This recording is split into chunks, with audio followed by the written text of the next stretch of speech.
வணக்கம் friends, snake அனுமிஸ் Yuvraj road. இது வந்து பார்த்திங்க அப்படின்னா ரேட் ஸ்னேக்கு. இப்போ ரேட் ஸ்னேக் வந்து கடிக்குமா சொல்லி நிறைய பேர் கேட்குறீங்க. ஸோ இந்த பாம்பு வந்து பார்த்திங்கன்னா பிடிக்கும்போது டக்குன்னு கடிச்சு வச்சிருச்சு. இங்கே பாருங்கள் எப்படி கடிச்சு வச்சுருக்குன்னு. ஸோ இந்த மாதிரி வந்து பார்த்திங்கன்னா டக்குன்னு பிடிச்சி, இந்த மாதிரி வந்து பார்த்திங்கன்னா நான் பாய்சன் ஸ்னேக்கு தான், இருந்தாலும் வலி வந்து தாங்க முடியாது.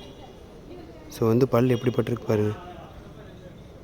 இந்த ஸ்னேக்கு தான் துளி ஊன் இருக்குது. நீங்கள் வந்து அடிச்சு பிடிச்சி சொல்லாமல் விட்டுட்டாங்க. நான் வந்து பிடிச்சோன்னு டக்குன்னு கடிச்சு வச்சிருச்சு. ஸோ பாருங்கள் ப்ளட் எப்படி இருந்துச்சு. இதே வந்து பாய்சன் ஸ்னேக்காக இருந்துச்சு அப்படின்னா இந்த மாதிரி வந்து பார்த்திங்கன்னா 2 புள்ளி மட்டும் இருக்கும்.